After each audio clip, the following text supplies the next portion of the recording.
It kind of reset me, right? I know a lot of people talk about my subpar performance in Memphis. I'll agree it was definitely nowhere where I wanted it to be. I feel like Arizona just was a good reset button for me.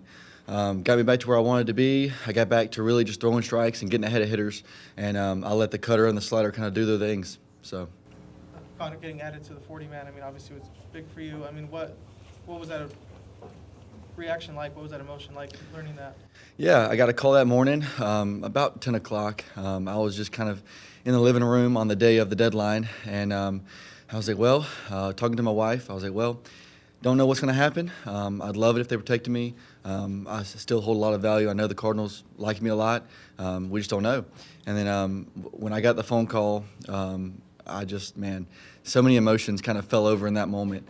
I've got obviously 2 little girls and my wife, and we're pretty devoted baseball fans. And so for me to kind of see a childhood dream starting to come true, it was just a flurry of emotions for sure. Was that Gary or Vooch? It was Gary. Yeah, Gary called me. Obviously, I had a lot of interaction with Gary as I came up, and Gary called me and talked about the fall league first, and kind of ice broke, and my hands shaking as he's talking to me, and because I had a good feeling of what it was going to be, and it was a really good conversation we had. But yeah. How much does a phone call like that kind of motivate you to say, like, all right, these are people that believe in me, and I want to really prove that good and be able to get to where I want to go? Yeah, well, it reassured me, right? Obviously, once again, bringing up my season in Memphis, I was kind of in between on whether the Cardinals would hold the same value of me as they did when out of spring training. And then when I got invited to the fall league, I was like, okay, that's a pretty big deal right there. Obviously, they want to see how I perform there and go from there. And then when they ended up protecting me, I was like, man, this is I'm at an all-time high with kind of their faith in me, and I'm eternally grateful for them for giving me a chance. Did that cutter change your life? I mean, is that being dramatic, or I mean, did it change the course of your career maybe? Yeah, well, I mean, I think it definitely plays a part in my success in the Arizona Fall League and potential success next year for sure. But it can't all be accredited to the cutter. I would say back in Memphis, my struggles were just getting ahead of hitters and staying ahead. I was almost pitching scared, I'd like to believe. And so when I went to Arizona, my main focus was, I'm just going to get ahead of hitters and attack these guys, put them on the defensive. And then from there, throw the cutter. The cutter was honestly plan B. And so going there, I definitely got ahead of hitters a lot better. And the cutter just played up from that. So I would say I didn't need the cutter, but the cutter probably, hopefully, added a few years to my hopeful major league career. So, as somebody who's by and large been a starter in your career so far, and you kind of look at this team and the way that it's laid out, there seems like there is opening in the bullpen for a left-handed pitcher, guy who could grab that spot there. Do you think about that on the way into spring and kind of what maybe that looks like for your workload or your planning or whatever else?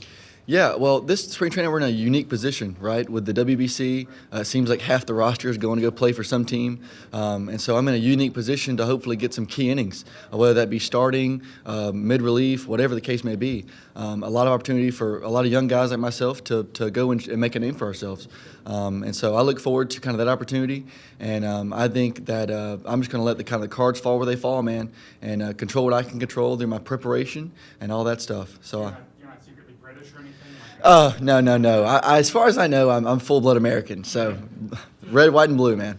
Connor, can you expand a little bit on the development of the cutter and how you figured out the best timing to start incorporating it in your arsenal? I would say I never really gave it a second thought until Mad Dog out of spring training just kind of put a bug in my ear. And I didn't start trying to throw it in a game until halfway through the season. And then I had a pretty crappy grip to start out, when I started throwing it. And so the first couple games it was good, and then it started turning into a slider, and so I just washed it until the end of the year when Izzy kind of showed me a better grip for it. And then once I found the better grip, I was like, okay, I like this grip. I'm going to use it in the fall league. And then at the fall league, I was like, all right, I'm going to hammer it home. And probably used it, more than my slider. So I was like, it became truly a second pitch for me. So. Can you take us through some of those conversations with Izzy? That's one of the best closers in franchise history. What was that conversation like for you with him to develop that cutter? Yeah, well, if any of you know Izzy, off the field, he's super easy to approach. So it was easy to have a conversation with him, and it didn't even really start with pitching. It was just we were catching up, kind of talking, and I was like, yeah, I'm trying to work on a cutter. Mad Dog said I might should throw it. And then it just kind of ended up me showing me his grip, or him showing me his grip. And then I was like, I like that. Let me try to throw that. And he was like, yeah, give it a shot, man. And I was like, I went out there and started throwing it. And I'm like, hey, I like that. I guess I'll call it the Izzy cutter, huh? But it was cool. It's a super easy fix when he showed me kind of the grip, but it was no formal thing, just kind of informal. What's your contact been like with Dusty this winter, and kind of what do you think he brings to that job now that he's back? Yeah, I think Dusty brings a lot more analytical side to it than maybe Mad Dog did. Not taking anything away from either two of them, just kind of what they're, I guess, more specialized in. As far as contact this offseason, I haven't really had too much contact with him. I look forward to kind of rekindling the relationship in spring training. I talked to him a lot the last spring training. He was at Duke when I was at Georgia Tech. There's a lot of mutual connections there. So instantly hit it off with him. I look forward to kind of, like I said, rekindling the relationship. So. I think the Cardinals had 11 guys make their major league debut last year. A lot of them you played with in Memphis. Yeah. What was it like seeing those guys, get the call up and know that it's possible for a guy like yourself? Yeah, well, I definitely see a lot of guys I played with. But the key thing that I pointed out was I think every single fall league guy that played last year made their debut at some point last year. So when I start thinking of that stat, I start liking my chances a little bit. I mean, if we can be 100% next year, that'd be awesome. Have Tate, Jordan, all of us up there. But no, I think that the integration of young guys for our team next year is so huge. And it's good that those guys last year did so well when they got their opportunities because it keeps the door open for us coming up.